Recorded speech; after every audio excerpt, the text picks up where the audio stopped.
Lo ocurrido esta semana en Cúcuta no son hechos aislados. Hágale.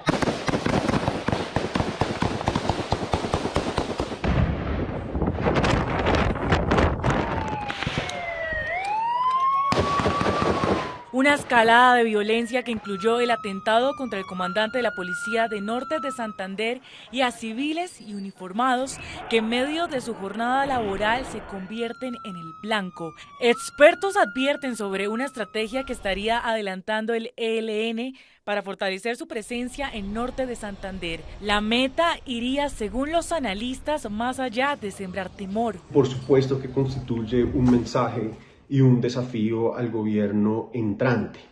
Es allí en Cúcuta y en Norte de Santander donde el ELN se jugará su futuro militar y donde también ha venido generando una conexión muy importante en términos de sus frentes del oriente colombiano, en Bichada, en Arauca, y poder conectar esas estructuras a través de la frontera colombo-venezolana con el centro y el oriente del país, particularmente en el sur del Cesar y el Magdalena Medio. El trasfondo sería el Catatumbo.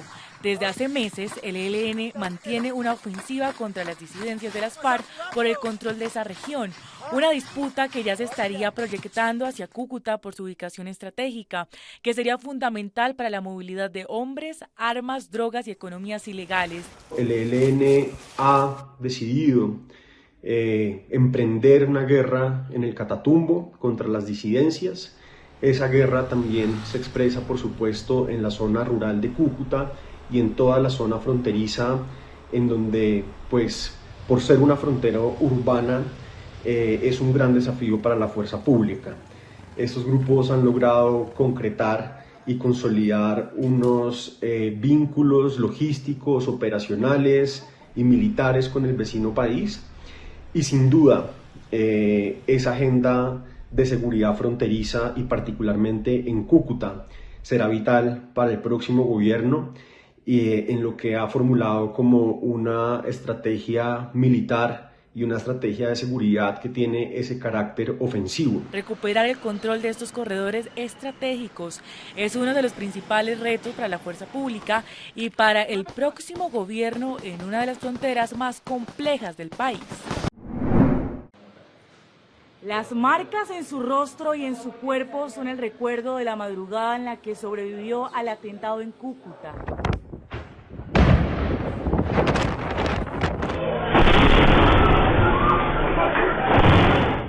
Cada herida le devuelve a la memoria los minutos en los que junto a sus compañeros creyó que no volvería a ver a su familia. Este vehículo cargado con explosivos fue activado en el barrio Tasajero y dejó 14 personas heridas. El Comando de Policía de Norte de Santander, viviendas, locales comerciales y una entidad bancaria resultaron afectados en cerca de 4 cuadras.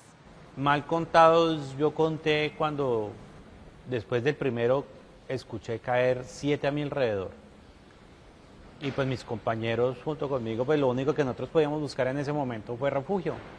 Y el refugio lo encontramos en medio de un catre, porque no podíamos ni salir porque hubo unos de que nos destruyeron las salidas. No podíamos salir porque si salíamos, pues de pronto en la activación y en la caída de uno de esos, pues nos podía asesinar.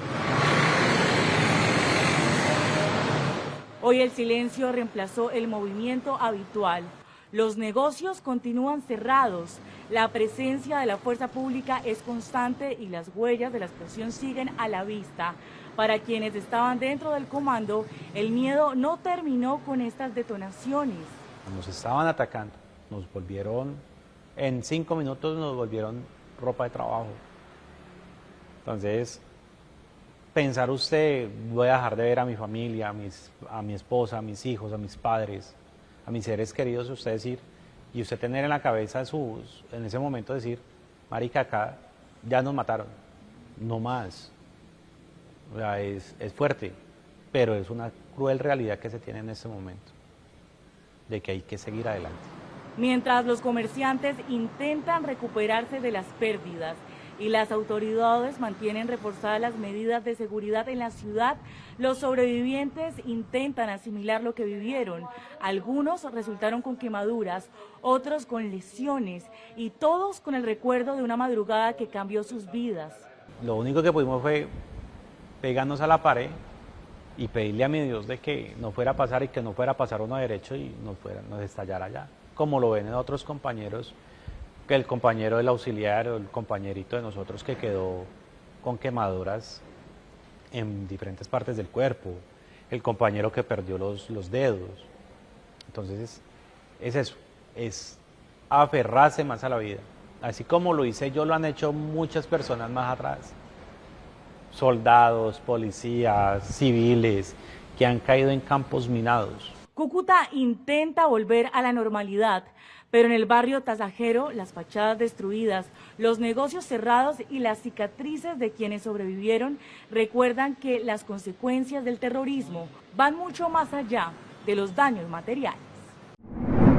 Una jueza del Tribunal de Caguas encontró causa para arresto contra Esteban Martínez Vázquez, el hombre de 80 años, imputado por el asesinato de su vecino el pasado viernes, tras una presunta disputa vecinal en una finca ubicada en el sector sumidero de Aguas Buenas. ¿Algo que decirle a su familia? Mi familia. Que me perdonen, que lo que hice, pues, tenía que hacerlo, pues se está abusando de mis derechos. Claro que me arrepiento. Era casi un hermano, un amigo, un hermano, pero los límites tienen límites y eso, no voy a decir nada más. Alegadamente, el octogenario llegó a su residencia, la cual colinda con la finca de Víctor Bruno Rosa, de 75 años, y comenzó una discusión por los límites del terreno. Acto seguido, presuntamente Martínez Vázquez sacó 2 armas de fuego y realizó múltiples disparos contra el septuagenario. Víctor Bruno, mejor conocido y cariñosamente por Tim, es una persona y un ser de amor y de paz, nunca se metía con nadie. Y de verdad que están los hijos, la esposa, todo el mundo consternado por esta situación. Esta tragedia dejó un vacío irreparable en la familia de don Víctor. Le arrebató uno de los pilares más fuertes a nuestra familia y que pues queremos que pues cumpla responsablemente por el acto que cometió. Al octogenario se le radicaron cargos por asesinato en primer grado y 2 cargos al amparo de la ley de armas por presuntamente disparar y apuntar un arma de fuego. A Martínez Vázquez se le impuso una fianza global de 3 millones, la cual no prestó y fue ingresado a prisión. Al momento de su arresto, a Martínez Vázquez se le ocuparon 2 armas de fuego, las cuales ahora serán analizadas por el Instituto de Ciencias Forenses. Además, las autoridades continúan realizando otras diligencias investigativas, como el análisis del vehículo ocupado y otras piezas de evidencias encontradas en el allanamiento realizado en su hogar. Continúa el intenso trabajo forense para identificar a las víctimas de la tragedia aérea en Nazca. Desde las primeras horas de la mañana, 2 familias permanecieron en la unidad de medicina legal de Ica a la espera de la entrega de los restos de sus seres queridos. Los familiares del piloto Américo Salazar y de la copiloto Irenka del Carpio esperaron durante toda la jornada la entrega de los cuerpos. ¿Cuál es la situación de sus familiares, por favor? Les comunicaron que los restos aún no serán entregados. Se tenía programado pues la entrega ya de los cuerpos. Esto no ha sucedido debido a que ha habido incumplimiento de documentos y trámites propios de la investigación compleja que está llevando el Ministerio Público. El gerente de criminalística del Ministerio Público, Luis Pacheco, informó que ya concluyó la primera etapa del proceso de identificación. Para ello, los especialistas realizaron diversas evaluaciones forenses bajo supervisión fiscal. Empezamos a individualizar de acuerdo a edad, de acuerdo a sexo, algunas características particulares de las prendas de vestir, también características de la piel, como tatuajes, como cicatrices. Observamos también las características de los dedos, de la mano, algunos presentaban restos de dientes, entonces hemos trabajado de manera multidisciplinaria. Las muestras de ADN ya fueron enviadas al laboratorio del Ministerio Público en Ayacucho. Lo que sigue es que los especialistas deberán confirmar que los resultados coincidan con la identificación realizada en Ica, un proceso que podría concluir este martes o miércoles. Ayer hemos culminado en el plazo de antes de las 24 horas de que ingresaron los cuerpos aquí. Ahora esto lo vamos a homologar con el trabajo de los biólogos forenses de ADN, que a más tardar el día martes o el día miércoles ya nos van a remitir los resultados. Mientras avanza este proceso, las autoridades también continúan las investigaciones para determinar qué provocó el accidente. Las pericias en la zona del impacto y el análisis de los restos de la aeronave serán determinantes para esclarecer lo ocurrido. Las familias de las víctimas siguen esperando respuestas sobre lo que realmente ocurrió en el accidente que cobró la vida de 13 personas. Mientras tanto, las investigaciones continúan para esclarecer cómo un viaje de turismo terminó convirtiéndose en una tragedia.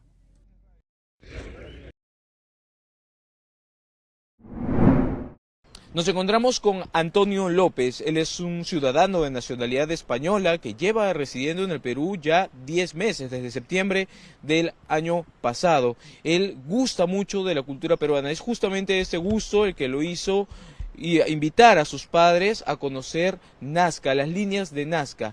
Y es justamente en este panorama, en este contexto, de que él asegura haber estado en la misma avioneta que tan solo el día de ayer sufrió un accidente fatal, mortal. 13 personas perdieron la vida, entre ellas 11 ciudadanos de nacionalidad extranjera y 2 tripulantes. Por supuesto, la noticia, lo primero, ha sido muy trágica. Para mí, nada más enterarme de la noticia, se me aceleró el cuerpo, porque es algo que sabes que podías haber sido tú, sabes que podías haber sido tú, y además con tus padres. Cuéntame acerca de la experiencia de este viaje en esta avioneta. ¿Cómo duró? ¿Cómo fue que llegaste al aeropuerto? ¿Qué fue lo que notaste? Bueno, el aeropuerto, el llegar estaba muy cerquita del hotel, 10 minutos, pero cuando llegas, cuando te dicen aeropuerto, te esperas gente. Estaba completamente vacío. Estábamos nosotros y la persona que nos daba los tickets, un par de personas más vendiendo. O sea, el aeropuerto estaba abandonado prácticamente. Y es verdad que luego, con total normalidad, el paso de seguridad, todo con normalidad. Es que no podíamos sospechar nada, y más cuando nos habían dicho que estas aeronaves eran las más seguras, la opción más segura, eran de 2020-2021, no podíamos sospechar de que algo iba a salir mal. Pero es verdad que el amigo con el que íbamos, él dijo, yo ahí no me meto, porque sabe que anteriormente han habido accidentes con estas, pero dijimos no, vamos, porque estas son nuevas, son más grandes, más estabilidad. ¿En qué estado encontraste dentro de la avioneta? ¿No? ¿Estaba bien equipada? ¿Con cuántas otras personas ibas a ir tú, aparte de tus 2 padres? Cuando tú entras a la avioneta, te encuentras que no es un avión comercial de estos muy grandes, está mucho menos equipado en cuanto a infraestructura, en cuanto a asientos y tal, pero es perfectamente viable. No tienes nada que sospechar, no te dan ningún aviso de seguridad, de oye, en caso de emergencia o en caso... No te dicen nada, es disfruten el viaje, abróchense los cinturones y... ¿No les avisaron que habían turbulencias, tal vez, vientos anómalos? No, o sea, entiendo que... O ellos entienden que eso ya lo sabes antes de volar, o te lo habrá explicado el guía. Es verdad que ya sabíamos los famosos vientos Paracas, como son, de violentos y de impredecibles casi, que en un momento del trayecto, más o menos a la mitad, antes de llegar a las líneas de Nazca, llevaríamos unos 20 minutos y empezó a sacudir bastante fuerte el avión. Pero dijimos, mis padres, de hecho me sorprendió porque estaban súper tranquilos, nos reímos, pues fruto del momento de decir, madre mía. Ni siquiera notaron esa situación de peligro a la que estaban expuestos, por así decirlo. Bueno, te ríes porque... Los nervios. Porque sí, por los nervios, porque realmente sí te asustaba un momento que dices, uy, si esto hubiese apretado bastante, no me quiero imaginar. Nos dijeron, eso sí, que ese día hacía un tiempo espectacular. Entonces, si nosotros nos encontramos con esa sacudida, un día que hacía un viento prácticamente nulo, o sea, se estaba muy bien, no me quiero imaginar lo que se han podido encontrar los afectados. ¿Cómo te enteras de esta trágica noticia? Bueno, pues precisamente la noticia me viene por el amigo que nos acompañó al viaje, pero decidió no subirse. Y nos dijo que él de ninguna de las formas se subiría.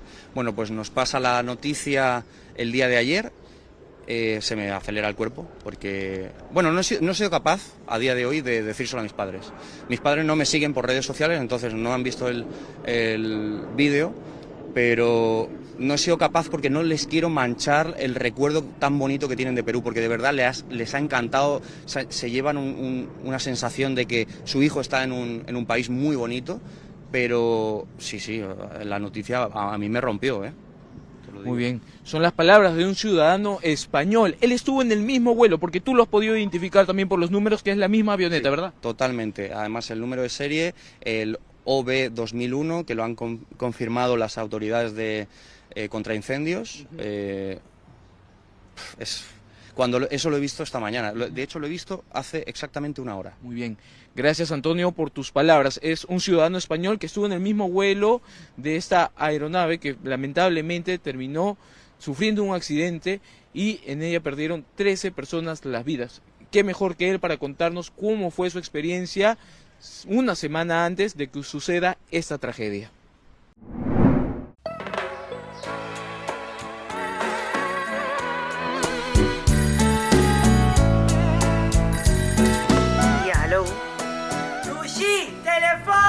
Sempre conectándonos Isla Aruba, nos un solo connection con Seitan, yeah, yeah. Aitano traíse ta bombón fuerte, Masigi no va, bando Aruba Badilán, Masigi conecta, ay con Seitan, Curende,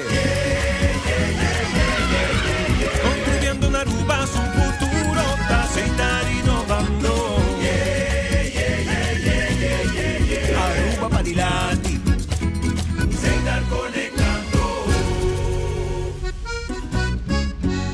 Our story was built by people, neighbors helping neighbors, standing side by side with those who trust us, to protect what matters most and help build our communities. Being there when needed most. Across borders, across generations. Still growing, still giving, still just getting started. After 185 years. Ling & Sons te apresenta Kids Fest 2026. Já sábado, 8 de agosto, de 10h30 até 3h da tarde, com houve atividade de maneira carrossel, Dino Jump, Disney Characters, Water Slide, Weganan e hobby prêmio para nos funcionar. O evento aqui está todo lugar e o parking lot de Ling & Sons está completamente grátis. Já sábado, 8 de agosto, vem desfrutar com a inteira família de Ling & Sons o Kids Fest 2026. Boso sa acaba. Scavenger hunt, checklist. Butter the hour? Check. Sunblock? Check. Snacks? Check. Cámara? Check. Brilho solo? Check. Ok, vamos ver mucho na. Hey, pero mi teléfono, Cintia, nos no puede. Ah, me tiré. Aguamos tecla. Ban Serio, uma iniciativa de Aruba Tourism Authority. Traveling through Aruba Airport soon? As Gateway 2030 construction continues, the main shopping area is temporarily closed as we build the future of Aruba Airport. However, restaurants, cafes, and shops remain open throughout the gate areas, giving you plenty of options to eat, drink, and shop before your flight. Outside the terminal, passengers and visitors can also enjoy the AUA Food Truck Plaza, along with a variety of other food and beverage options. Your journey continues while we build the future of Aruba Airport. Aruba Airport, your gateway to happiness.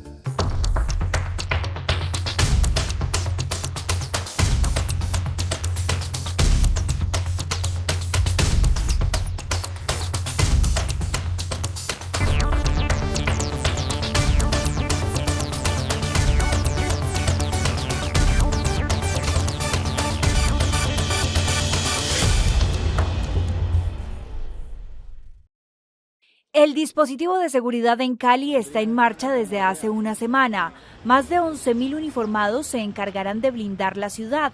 Hasta el momento, las autoridades evalúan adoptar la medida del día sin carro y sin moto en Cali. En los diferentes consejos de seguridad se ha contemplado la posibilidad de que ese día constituya también un día de civismo especial y pueda tener una medida de día sin carro. Sin embargo, es algo que aún está en estudio y que muy seguramente en el transcurso de esta semana se tendrá alguna decisión al respecto si es pertinente y se adopta esta medida.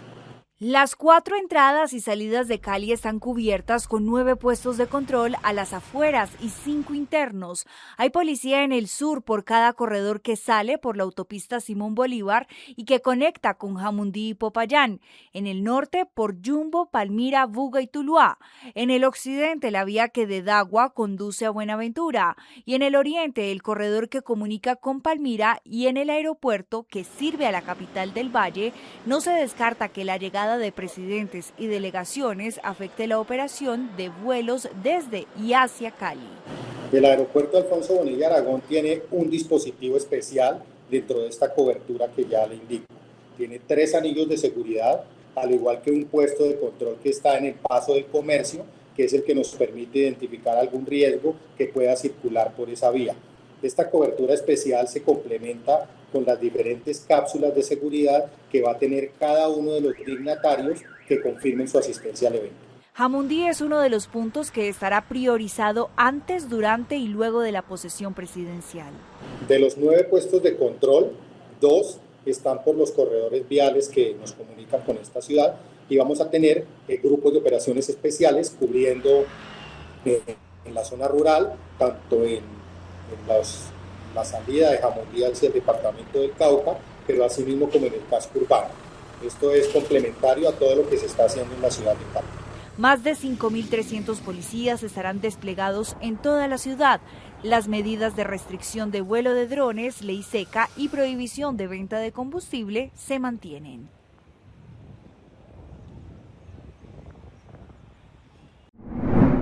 Aunque la Oficina de Gerencia y Permisos aprobó una consulta de ubicación al megaproyecto Esencia, esto no implica una construcción inmediata. Así lo reveló el secretario del Departamento de Desarrollo Económico, Carlos Ríos Pierluisi. El tema de Esencia, ¿verdad?, no es un permiso de construcción, es una consulta de ubicación que fue aprobada. En términos prácticos, ¿verdad?, lo que se aprobó fue el concepto presentado. Sin embargo, hay distintos trámites que están en curso. Lo que no se puede determinar es cuándo se daría, si procede, los endosos finales y que lo que se concedió el viernes 31 de julio solo permitirá una evaluación preliminar del diseño, uno que estará divorciado de la red eléctrica de la isla, pero el reto mayor es el del agua. Eso pues Recursos Naturales autorizó un pozo de muestreo. Ellos están haciendo una serie de análisis y luego esos análisis, Recursos Naturales, los tiene que evaluar para determinar si la cantidad de agua que ellos estarían captando sería suficiente para el proyecto. ¿Por qué? Porque el proyecto, según ellos lo están conceptualizando, no está conectado al sistema de acueducto y alcantarillado. La gobernadora destacó que Esencia no es un proyecto de su administración, por lo que corre con los trámites normales y no cuenta con algún tipo de apoyo preferencial. Yo tengo que esperar que todas las agencias hagan las evaluaciones pertinentes y las agencias son las que tienen que emitir esas evaluaciones. Yo ni tengo el peritaje para hacer una evaluación sobre eso y para eso están las agencias. Cuando las agencias terminen sus evaluaciones, ellas son las que harán esa determinación. Y esto no es un proyecto que llega bajo mi administración, esto viene de hace algunos años. El megaproyecto ha encontrado fuerte resistencia de sectores proambiente, así como residentes de la zona suroeste del país. No nos vamos a quedar callados ante este atropello y de aquí para adelante lo que hay es candela. Tras la aprobación de la consulta de ubicación del proyecto Esencia, publicada el pasado viernes en la tarde por la Oficina de Gerencia de Permisos, la coalición Defiende a Cabo Rojo, opositores de este desarrollo, convocó a una conferencia de prensa. Aún estamos en espera de recibir la resolución que tuvo que haber emitido la OSPE como parte de esta decisión. La vamos a ponderar, la vamos a examinar minuciosamente y allí vamos a llegar a la conclusión de qué procede próximamente, si vamos a recurrir a algún foro administrativo, judicial o si tendremos que recurrir a donde estamos ahora mismo, a la calle. El proceso de consulta de ubicación, el proponente del proyecto somete una documentación argumentando que mira, esto es de conservación, pero lo que yo quiero hacer es esto y es compatible, aunque esto sea conservación, pero cámbiamelo para yo poder construir. Prácticamente diciéndole al gobierno, dame una dispensa para yo poder construir donde no se puede. Sobre el tema del agua, la Autoridad de Acueductos y Alcantarillados reiteró que no pueden suplir la demanda de 1.25 millones de galones diarios que requiere el proyecto, demanda que ahora los desarrolladores indican suplirán con pozos. Yo me siento decepcionado con el alcalde porque en vez de dar paso o solicitar vistas públicas para la consulta de ubicación y promover la participación democrática del pueblo, que es lo que estamos viendo aquí, la expresión del pueblo, él nos dio la espalda. Duele, esa es la palabra, desgarra el alma, saber que con la cantidad de vida que hay allí, al Departamento de Recursos Naturales, que es el llamado a proteger nuestros recursos naturales, toda la vida que allí exista, no está cumpliendo con su deber ministerial y que no les importa. De otro lado, conversamos con el alcalde del municipio de Cabo Rojo, quien se mostró a favor de dicho proyecto. A este le cuestionamos cuáles serán los beneficios para los caborrojeños, ya que el proyecto cuenta con decretos contributivos e incluso exenciones para el pago, por ejemplo, del IBU, entre otros. El beneficio económico que puede representar un proyecto de esta magnitud son los empleos que le puede crear a la ciudadanía de Cabo Rojo y la economía que le puede generar a los negocios locales. Siempre se ha discutido la diferencia que hay con relación a los decretos.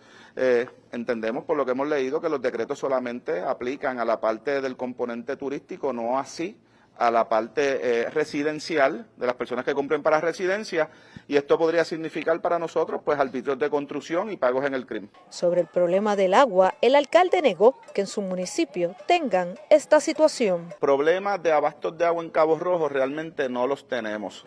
Puede haber un problema de agua por que se va la luz y no se genera un bombeo. Fabiana Carmona Herrera, de 7 años, fue la primera que se asomó por el stand de Caracol a contar su historia. Aunque no sabe escribir mucho, dibujó lo que quiere ser cuando sea grande. Estoy haciendo un dibujo de mí misma para, pues de grande, porque voy a ser cantante cuando sea grande. Es que en este jardín de las historias todos tienen algo bueno para contar. Estamos en la Feria de las Flores y es mucho lo que se vive. Conté la historia de los sueños de mis 3 primos y lo que queremos ser cuando seamos grandes. ¿Cuáles son esos sueños? Son ir a Europa y ser astronautas en el espacio, jugando fútbol. Hasta el 9 de agosto de 4 de la tarde hasta las 9 de la noche la gente podrá acercarse a Parques del Río de Medellín a tomarse una foto en el jardín de Caracol.